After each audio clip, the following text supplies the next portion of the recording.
My name is Dr. Princess Solomon, and I want to thank you so much for joining us for our session series called What is the Science of Reading and How Can I Get Some?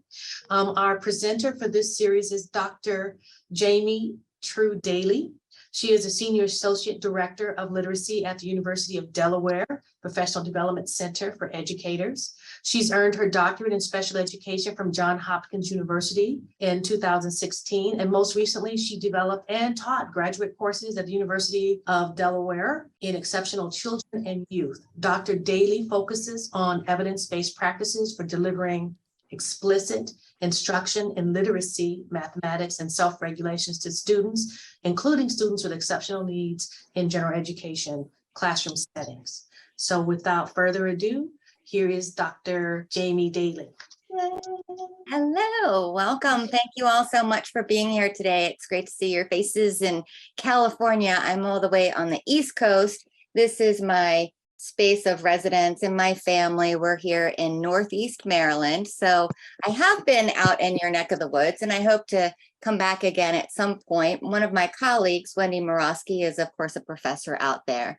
And I understand my contributions to these books, What Really Works, may actually land in your hands at some point, right? So you know a little bit about me. I'm wondering if you could get yourself warmed up for some literacy work by telling me maybe in the chat, what's one of the first or favorite books that you remember reading? Let's think about your reading experience. Today, I was with kindergartners reading Frederick, Island of the Blue Dolphins, yay. And To Kill a Mockingbird, yes, good. So you recognize some of these book covers here, so that's terrific. And I know we have a diverse group of you. Some of you are administrators, some of you are directly teaching, some of you are coaches. So I'm going to demonstrate for you and give you some background about the science of reading today. And hopefully you'll be able to implement some things pretty quickly. So we have this goal to apply the science of reading to word study and grammar, specifically in middle and high school. And that's going to take a few different angles. So we'll get through these introductions, and then I'm going to build some background knowledge about the science of reading, and then jump into word study instruction, which is relevant, you know, K-12, of course, but at different complexities. We'll talk about language comprehension and how both of those can influence grammar instruction. And then we'll do a quick evaluation and finish out. Thank you so much for offering the books that you like. I hope, Dr. Solomon, we can save this chat. That's always helpful to know about your audience. So here we go. Can you wave at me if you've heard the term science of reading? I feel like it's prominent in your districts and all over the country right now.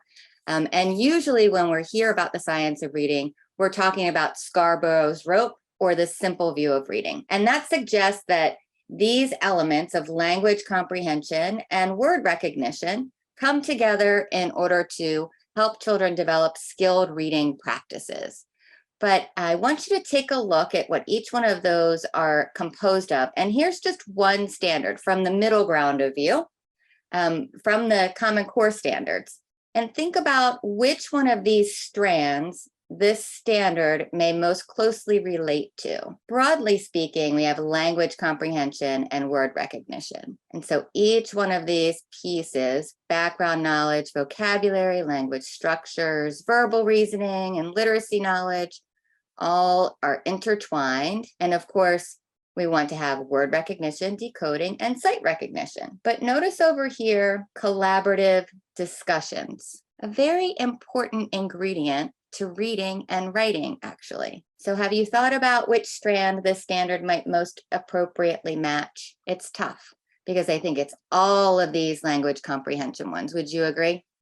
Let's think about another one. Look at the strands again and consider this literacy standard. All of our students have to interpret words and phrases as they are used in text, including determining technical, connotative, and figurative meanings, and analyze how specific word choices shape meaning and tone. In middle and high school, we have to go way past word recognition, don't we? And yet, how many of you have students who struggle with word recognition, especially the words that are at the middle and high school level, right? Multisyllabic, multi-meaning words. So let's look at one more. And I just want to notice that the previous standard came earlier in the grouping, so about a middle school level. And this one is at 11th grade. Do you see a difference? When we say that students and learners have to analyze how an author uses and refines the meaning of a key term or terms over the course of a text, whether that's an informative or narrative text, that's really talking about grammar. Why does an author use specific word choice and structure, sentence structures, to communicate their meaning and ideas? So the simple view of reading is really important to know, and it can be summarized kind of in this graphic, right? We have word recognition, and we need learners to not only have phonemic awareness early on, but also, of course, decoding and spelling. But then this language comprehension piece is really unconstrained. So children have to develop their oral language with vocabulary and their background knowledge, which means their expressive and receptive language. And we're speaking about English. How many of you teach children who are multilingual, right? And so focusing on the English language is very challenging when we're talking about receptive and expressive oral language too, right? Building that vocabulary. And then we have sentence and text structures for reading and writing. And that's where our grammar is embedded. We still need to do that with oral language before we can get to written language and certainly reading comprehension. And so we need strategies for all of these purposes. So I'm going to go from this simple view of reading and talk to you about how these skills develop across time so that you can think about where you need to be to meet your students right where they are and really bridge that gap between where they struggle and what content you need to deliver to them. And I do that using the cognitive model of reading. I want you to think briefly about early development. And when we look at the cognitive model of reading, we're going to actually read it backwards for fun, right? And so to acquire reading comprehension skills, there are two neural pathways that our young learners or our newcomers to English are developing. The first pathway is actually a constrained set of skills. So they need to develop the sounds, the print concepts, alphabet knowledge, and that leads to word recognition. But this second pathway is actually essential and starts at birth and never ends. And that's the opportunity to develop oral language comprehension. In order to do that, we have to talk. So that includes building vocabulary, background knowledge, and the knowledge of text and sentence structures. And as our children grow a little bit more familiar with the alphabet, they are then developing the full alphabet knowledge, and they're starting to be able to even write. Eventually, we have decoding skills and sight word knowledge.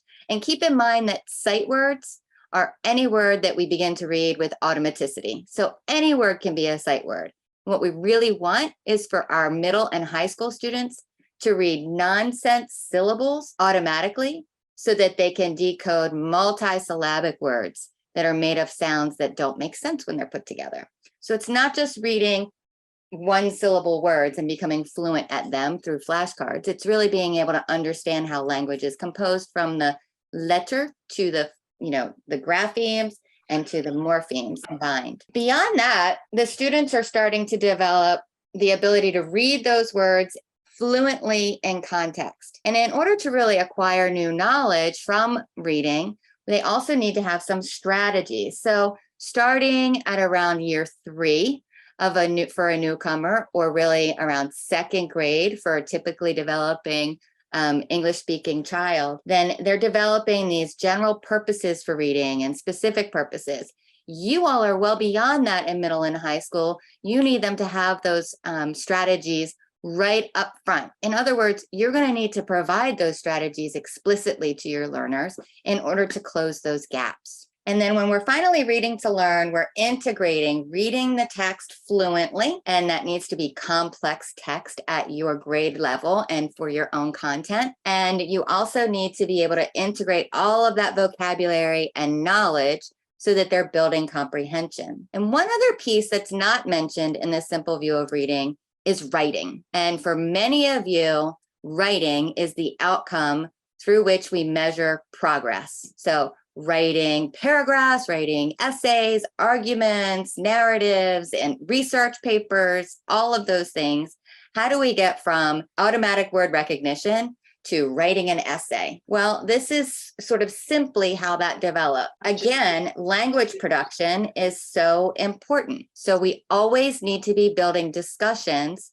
that use and apply sentence structures that are complete, right? So from newcomer status all the way through, we want to be repeating ideas and expanding on ideas and saying them in as complete sentences as we can, so that familiarity with language that becomes written is more and more automatic. There's still a major delay when it comes to transcribing those ideas and putting them on paper. That's where spelling of those unfamiliar sounds and handwriting can even be a barrier. We have some learners who are, new to literacy instruction who haven't developed, even the motor skills to be able to write in a clear way. So hopefully we're using word processors. So I think it's really important to understand not only the simple view of reading and its components, but also how those components develop over time and which areas are the most important variables that contribute to reading and writing comprehension ultimately. So I've provided that to you. And then I also remind you of this challenge that any of our children, especially these days, are confronted with so many emotional and social and behavioral issues that, I didn't cope with when I was their age, certainly. And all of those factors influence their working memory. And so anything that goes in doesn't necessarily stick. Anything that they're thinking doesn't necessarily stay. And so only through lots and lots of repetition are we going to be able to strengthen that muscle in order for children to be able to go from speaking and communicating their ideas clearly to writing them.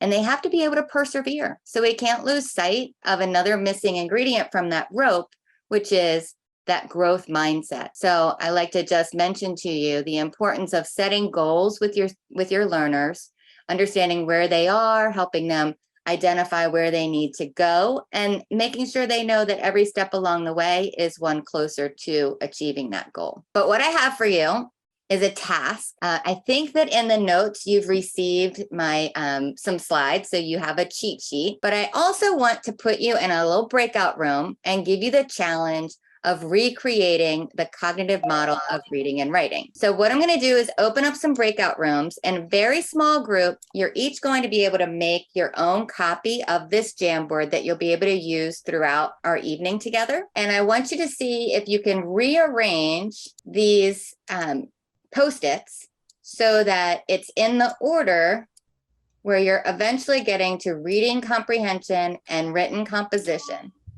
See if you can drag and drop those around and discuss that with your partner, and then consider which skills are constrained and which ones are unconstrained. And I'm going to go ahead and open these random groups, and you're going to have about 8 minutes to work through this and talk to your colleagues and see if you can restate that simple view of reading and the cognitive model. And I'm going to hop around and eavesdrop and see what kinds of conversations you're having. Ready, set, go. Knowing that you probably weren't picking up very much of it because it's just my nasally voice talking, and then put you with a partner to play with the materials. I believe in getting your hands dirty and your hands on these things so that you can really learn about them. And so you have access to all of this. I understand that some of you weren't able to maybe get the notes, so you didn't have the cheat sheet, but you were conferring with each other and working through that. And now that has been or will be emailed to you within the next few seconds. So if you didn't get to download it off of the chat, you'll get it in your email. But I appreciate your engagement with that. And some of you picked up on the color coding, and that made it a little bit easier. We're going to be going back into that Jamboard a few more times, and you each have your very own. So if you want to play around with it and really try to figure it out, you'll have plenty of time and access. That first breakout room and getting everything straight does tend to get a little hairy, but try not to stress. You have all the rest of the evening and then forever if you'd like. Okay, so the reason why I'm moving into word study right now is twofold. The first is because I'm thinking about pathway 1 and developing those decoding and automatic word recognition skills that your students in middle and high school are struggling with because they're multisyllabic. So at that foundational skill level, students are really struggling to access the content. Is that true or false? That's true, right? We need to talk about words today. I also want to talk about it from the point of view of vocabulary development and oral language. So I want to make sure that I emphasize to you all that when we are talking about word study, we need to use our words from the texts that we're teaching. So high level, complex words, even though they're multisyllabic, and I'm going to show you how to do that. First of all, it's very important we use vocabulary across all of our content. We use it for listening and speaking, obviously reading and writing. We also have an issue where there's a gap of vocabulary acquisition, and that gap also contributes to an achievement gap. And so it's incumbent upon us to explicitly teach vocabulary, but we'll never be able to close the gap through explicit instruction. We also have to provide lots and lots of exposure, multiple times, in order for students to become familiar with these new words and to learn how to analyze them. So in addition to that direct instruction that hopefully you're delivering and that I'm going to talk about today, you're giving access to paragraphs and chapters and tables and all kinds of text features that are probably incomprehensible to many of your learners because they are so complex. And that's okay. We need to continue doing that because we're teaching learners how to access that complex text. And I don't want you to worry about mastery all of the time. We're going to teach them the skills that they need so that eventually they're going to get there. If we continue to remediate and only teach them what they can do, then we'll never close the gap. So it's really important to maintain our high expectations that the more words they know and that we expose them to through complex text, the easier it's going to be to learn new words. Can you show me two hands if you have young children or if you have children in your life? I always like to use the metaphor because educators can relate to this. We talk to our babies, don't we? So we talk to our babies and we use big words, and we know that until, the first 2 years go by, they may not be developing language and certainly not grammatically correct sentences like the ones that we're reading to them and that we're saying to them. But it doesn't stop us from having the high expectation that when we do provide our children with access to that language, they're going to acquire it eventually. If we did not ever do that for those first 2 years and we only spoke to them in goo goo gaga, they would not acquire the language that we need them to have when they're 2 years old. And the same is true when we're encountering any age person who is learning the English language, or certainly your learners who are in middle and high school across all of the content areas. We have to give them the word. It's a wonderful gift. So we need a rich word environments with lots of nuanced meanings, really cognitively engaging, and hopefully sparking the curiosity of our learners, especially when we're using authentic curriculum and materials that are truly meaningful to them, and we can make that have a tangible contact. So we have to think about the factors of the text that we're using, including how relevant is it to the needs that they have for even graduation? How relevant is it to their personal lives? Is literature providing access to mirrors and windows into their cultural and gender identity? We have to be mindful of all of these components to maintain an interest in this level of complex text. So digging a little deeper and more specifically into word study instruction, I want you to take a look at these expectations for what a teacher can do and what a student and teacher interaction might look like. Okay, so notice there is explicit instruction in selected and targeted vocabulary words, that there is a routine for every learner to respond using an echo response. So that's very foundational. Most learners are able to echo one word that a teacher says, even if they don't speak English. And then there's some complexity that's built over time. So this, for example, these are two words that come from, I believe this is from, well, it's evening here where I am. So that title just escaped me, but I think you're going to see a picture of it. Anyway, you see the word demeanor. It's talking about what are the syllable types. It gives a definition, and then it's pulled from the text and described Mama's demeanor changed. And so we have to think about how the author used the word in the text. And then we're going to dig a little deeper into it. But first, at that pathway 1, we have to teach how to read the word demeanor, how to read any of these words. So here's a simple one, cells. So it's just one syllable, and it happens to be a closed syllable. We know that closed syllables have a short vowel sound because they are closed in by a consonant. Okay, I don't expect you to remember all of this, but we're going to practice it. And so we're going to teach that this is the word cells. What's the word? Cells. Cells is a noun that means the smallest unit of life. All living things are made of cells. In the text, it says, cells are basic units of all living things.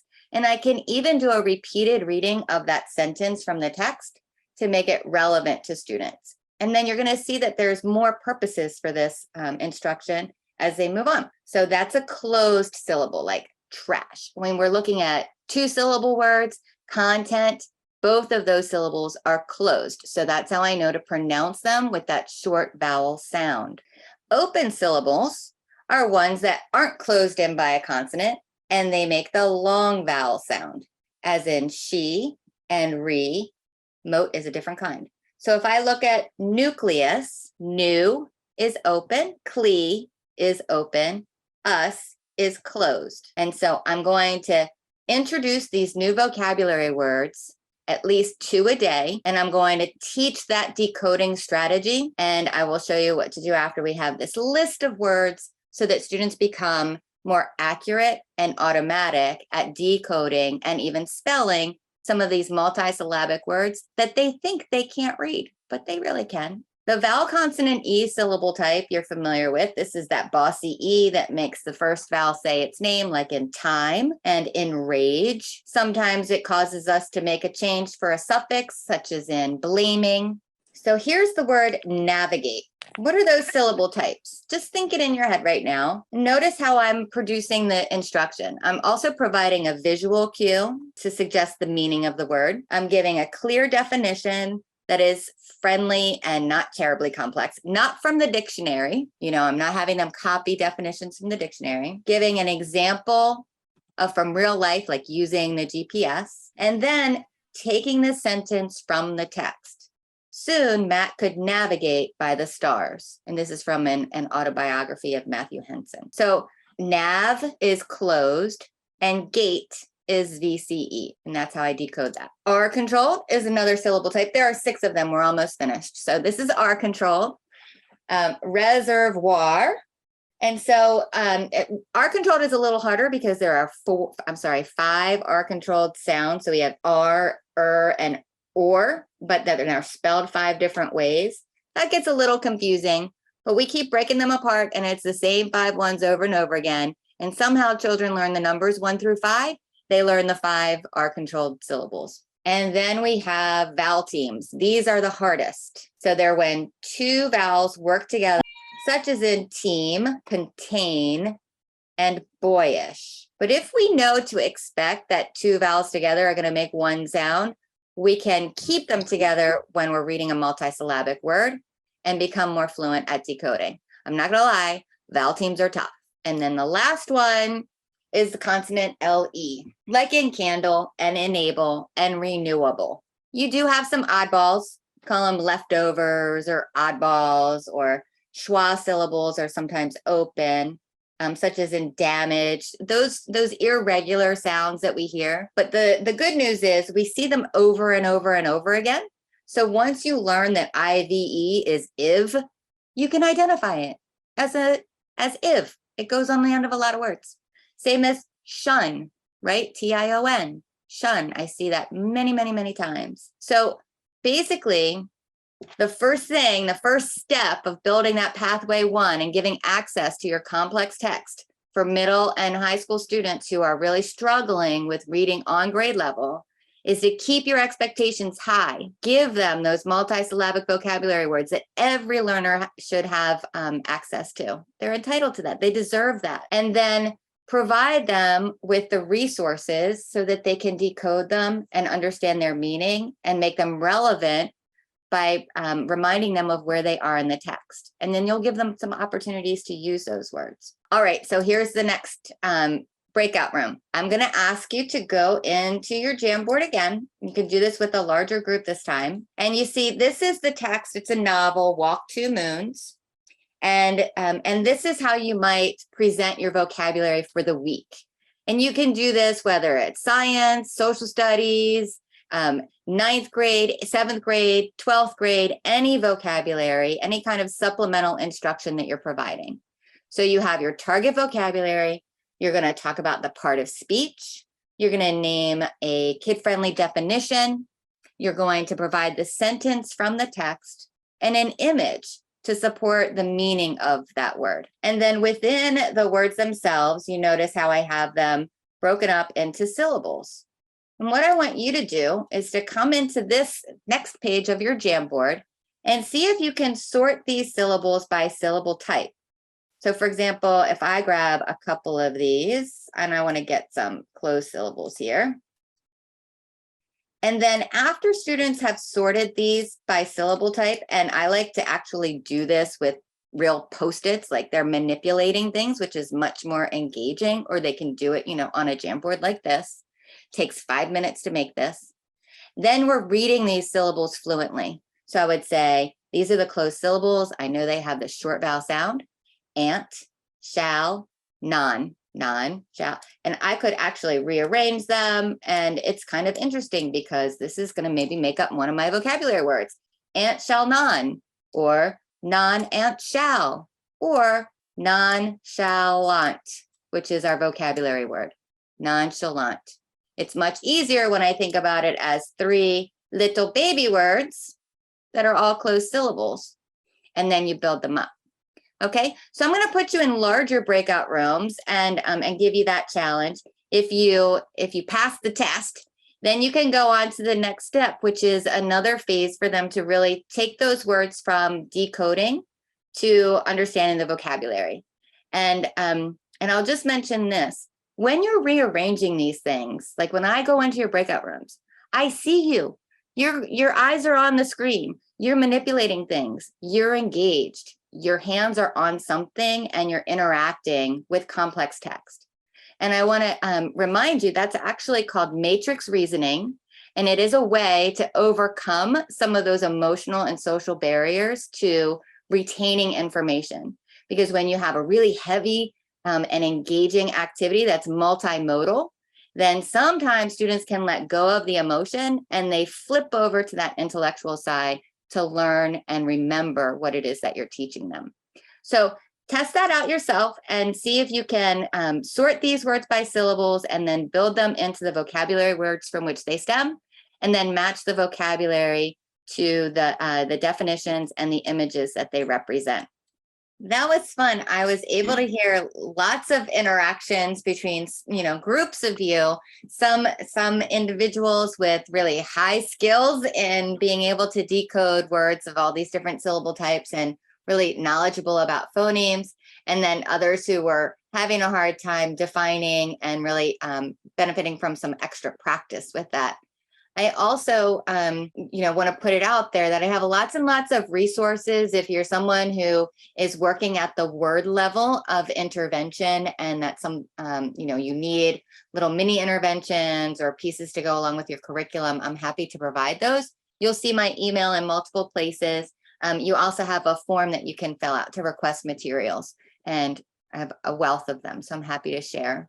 So now let's talk about pathway 2. How do we facilitate discussions, and why is that so important? I want to also dig into this idea that we can use these vocabulary words as anchors for our discussion and writing.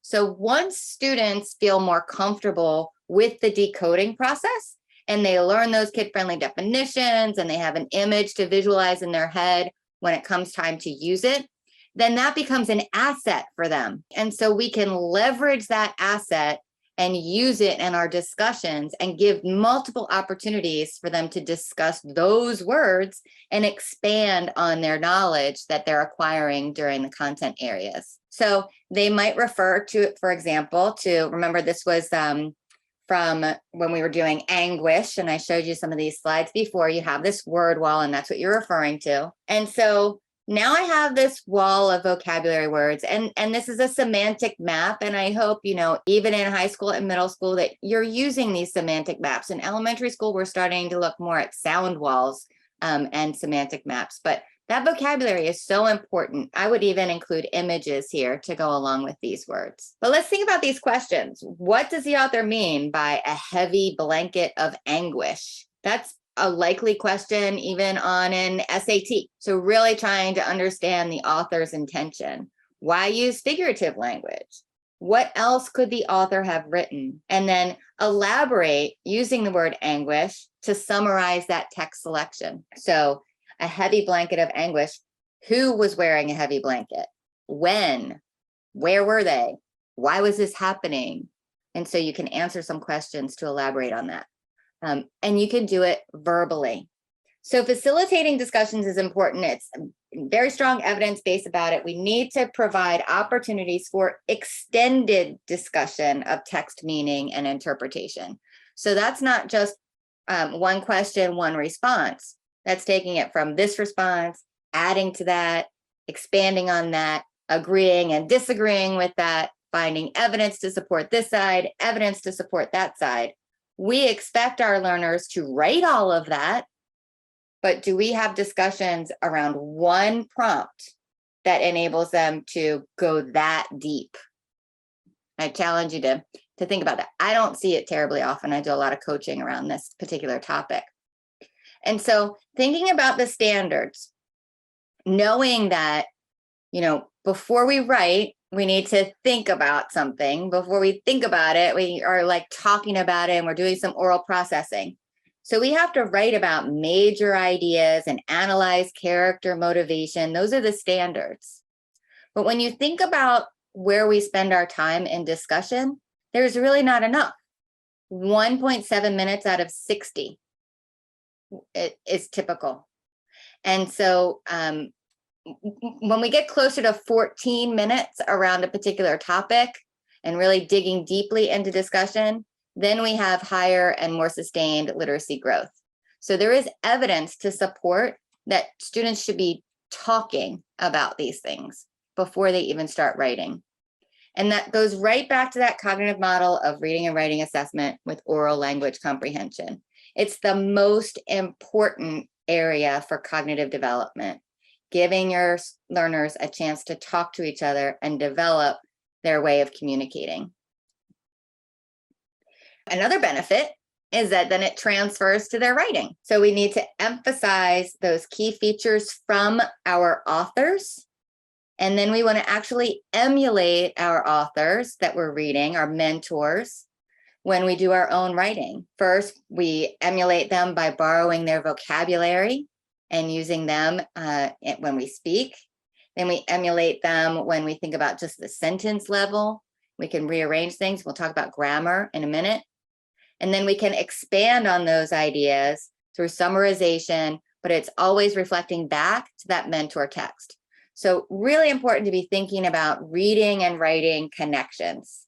I think the science of reading oftentimes leaves out the science of writing. It's starting to make a breakthrough now that foundational skills is so well embedded in elementary. We're starting to hear more about language comprehension, part of Scarborough's rope. But even with that, we want to take it to writing. So we're really communicating as literate citizens. And here's where writing comes in. So it's not just the oral language and language production, it's also these strategies. And I want to emphasize this sentence structure piece. So we talked about in oral language, there's syntax and speaking in complete sentences. When you look at the written word, then you need to be analyzing the way that an author represented an idea and think about that structure and whether or not, if you change one piece of it, how does it change the meaning? And that's a lot of fun, a lot of fun. We'll get to that. Before we do, I just want to emphasize again, we need more of these things, this dialogic interaction. That's when we're asking good questions, engaging students, not with us, but with each other.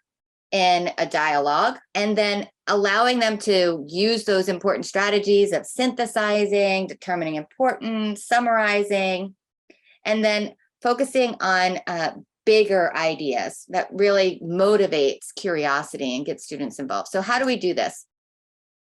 How many of you have been using accountable talk to deepen your conversations? Are you familiar with this idea? Have you heard of it? Yeah. So not terribly difficult. I think it's easier for us to understand as adults, but it offers some concrete lens to how to have a conversation. Okay, so we want to ask a prompt, and then one student answers. Even when I do this with teachers, they usually answer in an abbreviated phrase, and I ask someone to elaborate by completing the sentence. And then I ask them to ask someone if they agree or disagree and why, and then to find evidence to support that opinion or that piece of information that supports the topic. And then keep on going with that evidence so that you can get 5 layers of a conversation out of one prompt, and they can see how they have to keep on thinking in order to generate a full idea. And then you restate the whole thing and they rehearse it before they're expected to write. I like this idea of Socratic Smackdown. You can Google this. There's some videos and things on it, but I think this is more of a an upper grade model for accountable talk. I like this idea of distracting and playing devil's advocate, questioning. There's a few more layers to a really fun and engaging discussion that can come out of this. And in this Socratic Smackdown, there's even points awarded and things. So you can really have fun with it, but and that's important. Definitely having fun is important, but I want to let you know there's some really great ways of approaching this. So we're just going to take about 4 minutes to go into your breakout room again and see if you can do a little circular conversation to expand on somebody's opinion, whoever goes first. Why is it important to incorporate more discussion during class? Or really, maybe someone disagrees with that. So just real quick, let's see if you can go ahead back in there and take turns, sort of round robining this. And this is the next slide on your Jamboard. They really have to learn how to talk to each other and how to behave in a community of learners where dialogue is valued above all else. And it's my vision that when we improve literacy outcomes for all of the people in our community, that we also even reduce violence, because we learn to use words to communicate effectively, even when we disagree. So I think it's a very important investment to try to figure out. Also, even in this circumstance, timers, the structures, taking the time to teach just one little piece at a time. I think that Socratic seminar game is also a really great set of routines. All right, well, we just have about 11 minutes and I could talk about this topic for 3 weeks. It's one of my favorites. Learning to emulate authors is an important research-based approach toward teaching grammar. So we want to do grammar instruction using our mentor texts. I highly recommend this article, and if you're interested in it or you want to receive any resources from me, there's a form that you can fill out. Just tell me what you're curious about and I'll send you stuff. I have lots of it. But this is one of my favorite articles. It talks about the history of the hierarchy of English being the standard and how we need to deconstruct that hierarchy and flatten it by offering a lens into multiple perspectives via authors that communicate using lots of different types of language, and how we benefit as readers from hearing those multiple perspectives. And one little change in grammar can change the whole meaning. So authors are deliberate with the way that they present their voice. And it really, I think, offers a new appreciation for what has historically been, diagramming sentences. Well, we learned that diagramming sentences doesn't even work for teaching grammar anyway. So why not be sort of revolutionary about it, which I really embrace, and I love this. So it's actually quite simple at its bare bones. What we do is we use mentor text, whatever book or text we're reading, biology, whatever, and we apply these 4 strategies. We teach kids that if they do these 4 things with their mentor texts, they're going to become better readers and writers pretty quickly. So we unscramble, imitate what they're saying by changing just a little word or two, expand on what they're saying, and we can combine ideas and phrases to create new meaning as well. So what we do, we start with the book, whatever it is. We choose a standard, a grammar standard to teach that might be related to complex sentences. It might be related to, punctuation, even teaching semicolons and colons. It might be related to syntax, any kind of the grammar standards in the language that we're looking for. Find a sentence from that mentor text and then choose one of the routines to teach it. This is from To Kill a Mockingbird, sentimentality. So I'm going to teach how to read this word, of course, and breaking it into syllables. And I'm going to talk about the syllable types. And I'm going to provide the definition, means the state of being sentimental, especially to excess, based on feelings or emotions. Might be something like, she feels a strong sentimentality when looking at high school photographs. In the book, To Kill a Mockingbird, the text on page 21 says, in Calpurnia's teaching, there was no sentimentality. I seldom pleased her, and she seldom rewarded me. Interesting. And do you notice there's a colon in there for punctuation? I could choose this sentence for multiple standards, and then I can choose what I want to do with it. So let's say I want to use the expand strategy. What I want to do is take that sentence and try to summarize the text using that target word. So sentimentality, and I can use that word different ways. I could say sentimental, sentimentalism, sentimental, all kinds of ways. And so when I think of the word sentimental, I think of it as an adjective, which means it's going to answer the question, how? Oops, sorry. And I can't edit within my presentation, so I'm not going to be able to model that exactly for you, but I'm going to give you an idea. So Calpurnia's teaching, I was seldom pleased and she seldom rewarded me. You want them to elaborate, and I don't have time right now, unfortunately, to get into that text and dissect it for you. And I want to give you a couple other examples, but essentially you're asking these questions and they're writing the phrases, and then they're going to organize them in a way to make a complex sentence. I can do that with this one too, conscientious. I want you to think about this one. Ain't got no mother was the answer, and their paws right contentious. And then with your students, you're going to do something like this. Imitate is the strategy here. What if we changed any component of this sentence that was in the dialogue?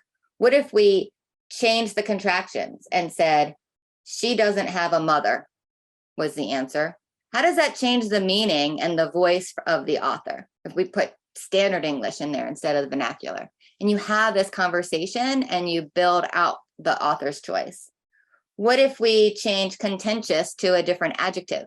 And then you're listing really great words and thinking about, what does contentious mean? Sort of argumentative, rude. It could be lots of different words, and then they can imitate that and make it their own sentence. What if we change pause to a different proper noun, and their fathers or pop or dad?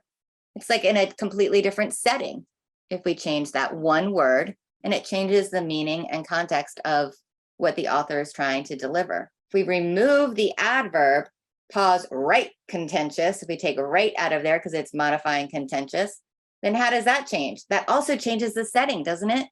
I don't know about you guys out in California, but I say right quick all of the time. We're going to do that right quick. Right, like that's emphasizing that adjective. You don't do that, do you? And so there's lots of opportunities for discussing grammar with these mentor texts, but I really do love the opportunity to think about writing sentences in a new grammar based on what the author is asking. So like here's, you have one last opportunity, and I think we're out of time, and maybe we might do it together, and you have your own Jamboards. So we can think about how we would do that using these strategies. So here's the benevolence, and it says, Miss Maldy's benevolence extended to Jem and Dill whenever they paused in their pursuits. So I would say our word is benevolence, which is a noun. So we have to think about where that would go. What question does that answer? And you would fill that out. Who is this referring to? Well, it looks like Miss Maudie was benevolent. I could say I could change the form of the word. I'm not going to have time to do all of this, but I wanted you to see. And then what's really fun is rearranging those phrases. So I might end up using, and I'm just going to show you the unscramble strategy. So like, this is a sentence that says, we had an auspicious start to our game today, so we were shocked when we actually lost. Unscrambling is the most accessible one because you're going to start with the subject and predicate. And so let's think about this sentence. Let's see. No more auspicious. The remainder of my school days. So my school days might be the subject. The first and remainder of my school days were, that's got to go in here, were no more auspicious than, the first of my school days were no more auspicious than the remainder. Does that make sense? Could I rearrange it or replace any of these words with something else in order to change the meaning or add meaning? I can also expand on these ideas by asking why. Why were the first days more auspicious than the remaining ones? And expand on that and be able to summarize some of the text from that one strategy. So it's a lot of fun, and I may pick up with our next session right here at the sentence level, starting with grammar, so that I can show you how when you create these great sentences, we call them sturdy sentences sometimes, that summarize portions of the text, you accumulate evidence from text that can then be transcribed into those essays. So you're just reorganizing those. So we're going to use some of those strategies when we meet again. And we have a few more sessions. I think I see you again, hopefully in January. I hope that you will return. And I'll be more on point with my time. I'll stick around in case you have any questions, but I hope that you've been able to think about applying the science of reading to improve your word study, discussion, and grammar skills. And you're able to play with that Jamboard and think about it a little bit more because it's a puzzle and it's fun to play. So there is an evaluation for you. I hope that you will spend some time and give some feedback. You have a form for requesting materials, and you also have my email in the notes there. I'm going to put that evaluation back up, and I will remain in case anybody wants to chat a bit longer or ask any questions. But I thank you again for being here today, and I hope you have a fabulous evening.